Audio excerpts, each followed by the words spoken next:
오늘 또 이렇게 처음 인사드리게 되었는데 우리 같이 말씀 함께 살펴보도록 하겠습니다. 네, 오늘의 말씀은 레위기 16장 24절부터 29절부터 34절까지 함께 읽도록 하겠습니다. 레위기 16장 29절부터 34절까지 말씀 같이 교독하도록 하겠습니다.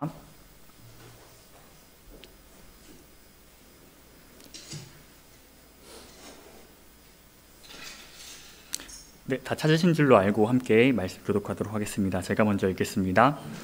너희는 영원히 이 규례를 지킬지니라. 일곱째 달 곧 그 달 10일에 너희는 스스로 괴롭게 하고 아무 일도 하지 말되 본토인이든지 너희 중에 거류하는 거류민이든지 그리하라.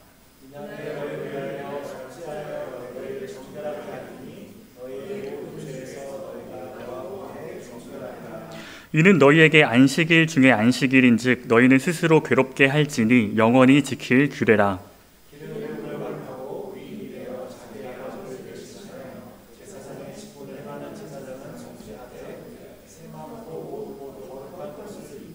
지성소를 속죄하며 회막과 제단을 속죄하고 또 제사장들과 백성의 회중을 위하여 속죄할지니 함께 읽겠습니다. 이는 너희가 영원히 지킬 규례라. 이스라엘 자손의 모든 죄를 위하여 1년에 한 번 속죄할 것이니라. 아론이 여호와께서 모세에게 명령하신 대로 행하니라. 아멘. 네, 오늘 한 해의 시작을 이라는 제목으로 함께 레위기 말씀을 나눠보려고 하는데요. 저희 2024년 새해가 시작된 지 이제 5일째가 되었습니다. 저희 따스한 성도님들께서는 혹시 신년 계획을 세워보셨나요? 매년마다 똑같이 반복해서 세우는 운동이나 다이어트 같은 계획들은 이미 3일이 지났기 때문에 끝났을 수도 있을 것 같고, 또 성경 일독하기 같은 신앙적인 영역에서도 우리는 자기 자신을 움직이게 만드는 어떠한 노력들을 하려고 하지 않습니까? 저는 새해부터 아침에 눈을 뜨면 이제는 바로 일어나서 이불부터 개고 하루를 시작해야겠다라는 마음으로 2024년을 시작했는데요. 오늘 아침에도 침대에서 뒹굴다가 일어났습니다. 때때로 우리가 각자가 또 새해마다 혹시 새해가 아니더라도 이렇게 계획을 세우고 그것을 잘 지켜갈 수도 있겠지만 계속해서 실패로 끝나는데도 포기하지 않고 반복해서 다짐하는 일들이 있지는 않으십니까? 시간을 정해서 말씀을 읽고 기도하는 것이나 가정 안에서 서로 지키기로 약속한 것들, 자기 자신이나 공동체를 위해서 올해는 이렇게 한번 살아봐야지 라고 하는 마음으로 결단했던 일들이 내 생각과 내 다짐과는 다르게 제대로 지켜지지 않거나 아니면 바쁜 일상으로 인해 아예 기억 속에서 사라져버리는 일들이 생기기도 하는 것 같습니다. 2024년이 시작되고 혹시 어떤 계획들을 세우셨나요? 앞으로는 우리가 어떤 계획을 세워나가야 할까요? 오늘 저희에게 주신 하나님의 말씀을 통해서 우리가 이번 새해에 어떠한 계획을 세우기 전에 먼저 기억해야 할 것을 좀 나눠보려고 합니다. 우리의 인생을 보면 지나온 시간들이 없이 지금의 내가 존재할 수는 없을 것입니다. 힘들었든 아니면 은혜로 충만했든 우리는 2023년이라는 시간을 지나왔기 때문에 올해를 맞이할 수가 있었습니다. 마찬가지로 저희가 어떤 말씀을 살펴볼 때에도 본문인 레위기 16장 이전에 있었던 사건들을 그 연속선상에서 하나님이 우리에게 어떠한 이야기들을 이어가시는지를 좀 살펴보려고 하는데요. 레위기 10장에서는 대제사장이었던 아론의 두 아들 나답과 아비후가 분향할 때 하나님의 말씀을 따르지 않아서 죽게 된 사건이 기록되어 있습니다. 그들은 분향할 때 하나님의 말씀을 따르지 않고 자기의 마음대로 자기 생각했던 그 방식대로 제사를 드리게 되었는데요. 그들의 죄에 대한 이야기, 그들의 죽음에 대한 이야기가 기록된 이후에 계속해서 성경은 부정한 것과 정결한 것을 나누기 시작합니다. 부정한 것은 하나님의 뜻에서 조금 멀리 떨어져 있는 것들이었고 이것을 다른 말로 하면 죄성이라고도 말할 수 있을 것 같습니다. 하나님께 합당한 것과 합당하지 않은 것들을 분류하는 것입니다. 그런데 처음에는 먹을 수 있는 동물들 중에서 정한 것과 부정한 것을 나누다가 갑자기 출산도 부정한 것으로 여기기도 하고 육체적인 질병도 고통도 부정한 것으로 여겨서 이것을 정결하게 하기 위한 방법을 레위기 15장까지 소개해주고 있는데요. 오늘날에 저희가 이 레위기를 읽기 어려운 이유 중에 하나가 바로 이러한 것들이 우리들의 문화와는 전혀 상관없는 것처럼 여기기 때문일 것입니다. 이러한 율법들이 유대인들의 삶에서는 어떠한 영향을 미쳤었냐면 예수님의 제자들이 날 때부터 시각장애를 가지고 태어난 사람을 보면서 예수님, 이 사람의 장애를 갖고 태어난 것은 이 사람의 죄 때문입니까? 아니면 그 부모의 죄 때문입니까? 라고 질문했던 적이 있었습니다. 그들은 육체적인 고통에 대한 원인이 무엇인지 생각하기 이전에 기본적으로 한 가정에 이런 일이 생긴 것은 누군가가 죄를 지은 과거가 있었기 때문이라는 것을 전제하고 있었던 거예요. 주님께서 그 제자들의 질문에 뭐라고 답하셨는지 혹시 아십니까? 그 사람이 맹인으로 태어난 것은 누구의 죄 때문도 아니라고 말씀하시면서 그 맹인 앞에 서셨던 주님께서는 어둠 속을 살아가던 자에게 빛을 선물해 주기 위해서 이 땅에 찾아오신 분이시라는 사실을 제자들에게 보여주셨습니다. 당시 사람들이 이해했던 이러한 성경적 맥락 때문인지 모르겠지만 때때로 저희들도 내 삶의 고통이나 고난들, 여러 가지 어려웠던 일들이 찾아올 때 그 어려움의 이유가 내가 했던 행동이 혹시 내가 그렇게 부정한 죄를 지어서 그런 일들 때문이진 않을까 하는 죄책감에 사로잡힐 때도 있습니다. 우리의 인생에서 어떤 고난이나 문제가 발생했을 때 그것을 단순히 내가 어떤 모습을 하든 내가 하나님께 죄를 지어서 하나님께서 내 어떤 그 모습 때문에 벌을 내리신 것이라고 이해해서 내 건강이나 내 삶의 여러 문제들을 해결하기 위해서 우리에게 죄를 용서받는 회개가 필요하다고 생각하는 것입니다. 그런데 우리의 문제들을 해결하기 위해 회개가 필요한 것이 아니라 이 레위기의 맥락이 우리에게 보여주고 있는 것은 기본적으로 우리가 하나님께 붙어있지 않으면, 하나님께 간절히 매달리지 않으면, 그분의 말씀을 따르지 않으면 죄와 사망의 지배 아래에 놓일 수밖에 없는 그런 연약한 인생이라는 것을 보여주고 있는 것입니다. 죄와 정결의 관계가 그저 단순히 내가 지나온 삶을 돌아보는 것, 그리고 그것을 어떻게 더 나은 삶으로 만들어 갈 것인지에 대한 우리의 노력이 아니라 이전까지 어떻게 살아왔든 앞으로의 삶에서 하나님의 말씀이 나에게 무엇을 이야기하고 있는지를 우리는 발견해야 한다는 것입니다.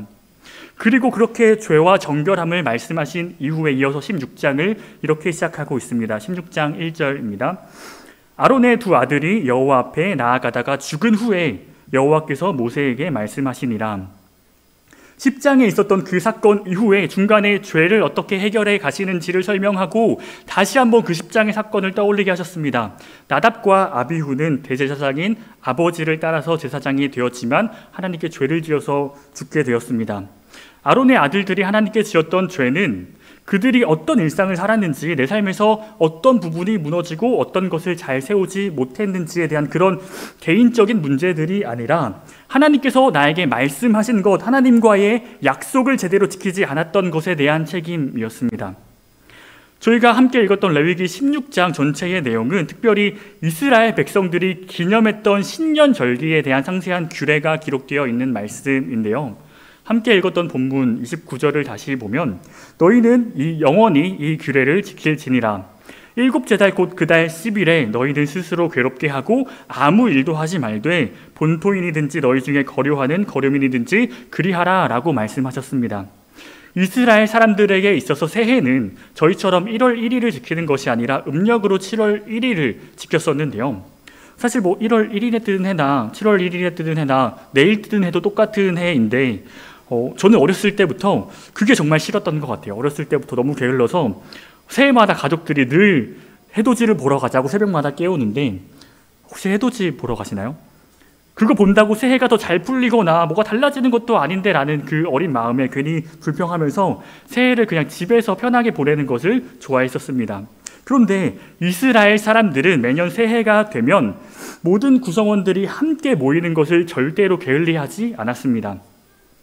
유대인들이 이해했던 그 하나님은 죄를 미워하시는 분이시기 때문에 혹시라도 내가 한 해를 마무리하면서 내가 하나님께 지었던 죄 때문에 구원받지 못할까 봐 두려워서 새해가 된 7월 1일부터 10일까지 이 열흘이라는 기간을 속죄의 기간으로 두어서 이 날을 기념하려고 했습니다. 그들의 삶에서는 하나님의 말씀을 지키는 것이 바로 자신들의 생명이 걸린 만큼 중요한 것이었기 때문이었던 거예요. 어렸을 때 엄마가 저한테 너 새해 해돋이 보러 안 가면 너 죽어라는 말로 저에게 협박하셨다면 아무리 게을렀던 저라도 밤을 새서든 어떻게 해서든 내 생명을 지키기 위해서 깨워서 해를 보러 가지 않았겠습니까? 게으름의 이유는 어쩌면 우리에게 그런 간절함이 없었기 때문이었을지도 모르겠습니다. 그만큼 이스라엘 백성들에게는 하나님의 말씀을 지키는 것이 바로 자신들의 생명을 지키는 것이었기 때문에 매 연마다 새해인 7월 1일이 되면 함께 모였고 10일째가 되는 오늘 성경에서 이야기하는 이 날에는 온 백성이 함께 죄사함을 받는 속죄일로서 예배를 드려야만 했습니다. 이 죄사함의 예배는 하나님과 백성과의 관계를 1년마다 새롭게 갱신하면서 사람의 열심으로는 아무리 노력하려고 해도 죄로 인해 결코 정결해질 수 없었던 지난 날들을 회개할 수 있도록 하나님께서 백성들을 위해서 준비해 주신 단 하루의 날이었습니다. 레위기 16장 전체가 이야기하는 것이 바로 그 날에 대한 말씀이고, 이 속죄일이라고 부르는 이 날을 어떻게 지키는지에 대한 그 방법을 기록해 놓았던 거예요. 모든 구절을 상세하게 설명하면 제가 오늘 집으로 돌아갈 수 없기 때문에 오늘 기도를 위해서 중요한 한 가지 의미만 좀 나눠보려고 하는데요. 1년에 딱 한 번밖에 없는 이 속죄일을 위해서 모든 이스라엘 백성의 죄를 상징하는 까만 염소를 2마리를 준비했어야 했습니다. 그 염소 중 한 마리는 속죄를 위한 여호와의 염소라는 이름으로, 다른 한 마리는 아사셀이라는 이름에게 바치는 염소로 준비되었습니다. 속죄를 위한 여호와의 염소는 기존에 하던 우리가 흔히 알고 있는 제사의 방법대로 성소에서 제물로 드려지면서 생명을 지키는 핏값으로 사용되는 것이었고, 신기하게도 이 두 번째 아사셀을 위한 염소는 모든 제사가 끝날 때까지 살려두었다가 다시 한번 백성들의 죄를 고백하고 그 죄를 염소에게 맡겨서 그대로 광야로 떠나보내는 것으로 전부를 지켰습니다. 광야로 보내진 그 아사셀의 염소가 어떻게 되었는지에 대한 관심을 성경은 이야기해주고 있지 않습니다. 그저 그 염소는 모든 백성들의 죄를 짊어지고 접근하기 어려운 광야에 홀로 남겨두는 것으로 그 속죄의 역할을 끝냈던 거예요. 오늘날을 살아가는 저희들에게는 이런 구약의 율법이 좀 이질적인 것처럼 보이기도 하고, 오늘날의 이런 방식의 정결 예식이나 제사가 이미 사라져 버렸기 때문에 사실은 나랑은 크게 상관없다는 생각도 들고, 이해하기 어려운 옛날 문화 정도, 그냥 어떠한 옛날 역사 정도로 여겨지기도 합니다. 성경 말씀을 읽고 배우면서 말씀을 따르는 삶을 살아가야 한다는 것은 우리 모두가 다 동의하지만, 이제는 쓸모 없어져 버린 수백 가지 율법 중에 하나로 오늘 이 속죄일을 기억하고 계실지도 모르겠습니다. 그런데 오늘 본문에서는 너희는 영원히 이 규례를 지키라 라고 명령하고 있습니다. 그것도 29절에서 한 번, 마지막 34절에서 또 한 번, 레위기 23장에서 또 반복해서 이야기하면서 이것이 우리가 영원히 지켜야 할 규례라는 것을 말씀하셨습니다. 이것을 이유로 어떤 한 이단에서는 이 대속죄일을 굉장히 중요하게 여겨서 이것을 지키지 않는 교회들은 여전히 죄사함을 받지 못한 죄인들이라고 이야기하기도 합니다.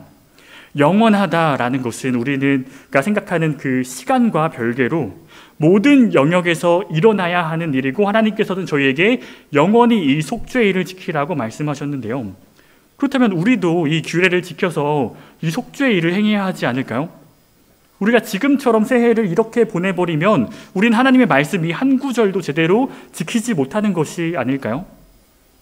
하나님의 말씀을 지키는 것이 우리의 생명이라고 이야기를 했는데, 아직 5일 정도 남았으니까 까만 염소 2마리 준비하고 피도 좀 바르고 하면서 신고당하기 딱 좋은 그런 모습으로 지키던지, 아니면 반대로 예수님께서 이미 모든 율법을 이루셨다는 셈 치고 우리는 그전까지 율법들을 그저 외면해 버려도 되는 것일까요? 사실은 우리가 뭘 하고 하지 않아도 되고의 그런 문제이기 이전에 이 말씀을 우리에게 주신 하나님이 어떤 분이신지를 우리는 먼저 이해해야 합니다.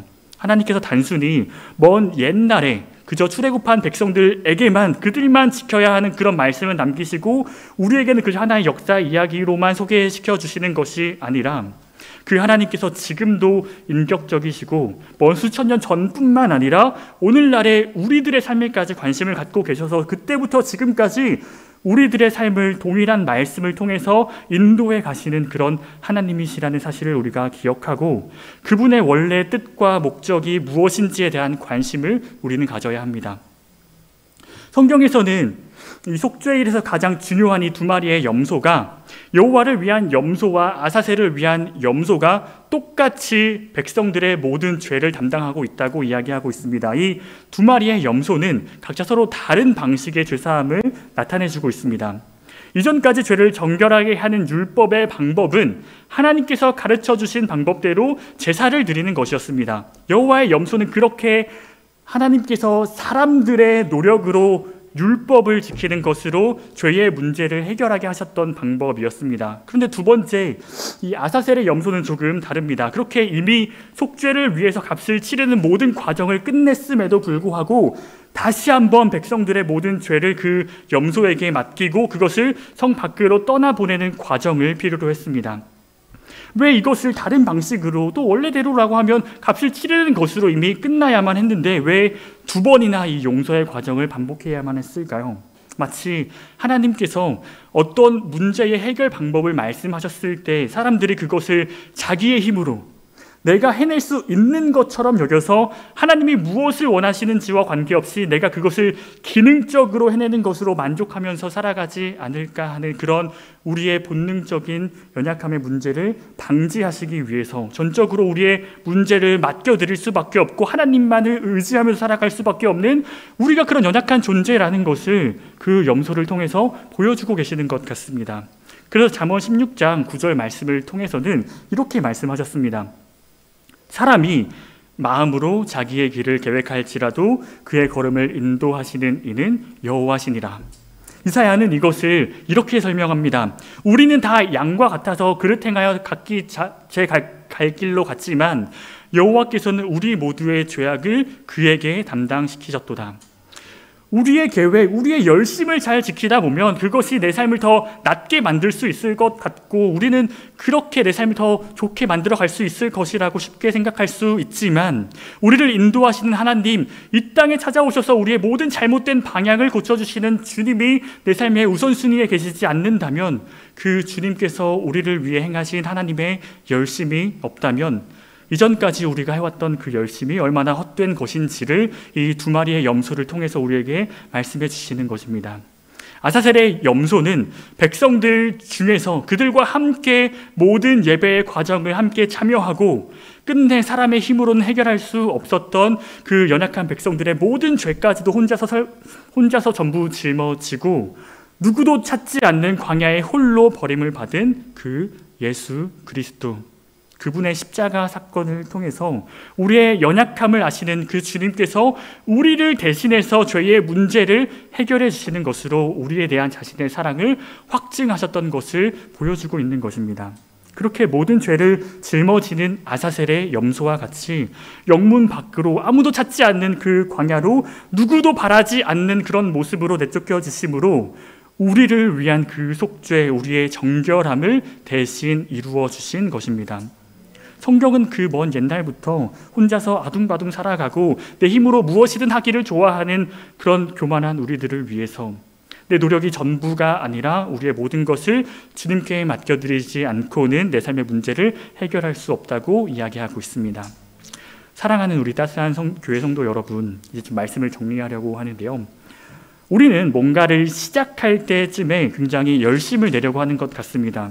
새해가 주는 설레는 마음으로 뭔가를 다짐하거나 계획하기도 하고 주변 환경이 새로워질 때 새 집에 이사가면 예쁘게 꾸미고 싶은 마음도 들고 어떤 자리에 섬김을 시작할 때에도 저도 우리의 청년들과 함께 시작하기에 앞서서 함께 하고 싶은 것들, 제 생각과 제 계획들이 막 앞서기 시작하는데 그럴 때 우리가 잠깐 멈춰서 주님께 기도하지 않으면 내 삶에서 앞서 일하셨던 하나님을 먼저 떠올리지 않으면 그것이 나의 열심으로만 남게 될 위험성이 있는 것 같습니다.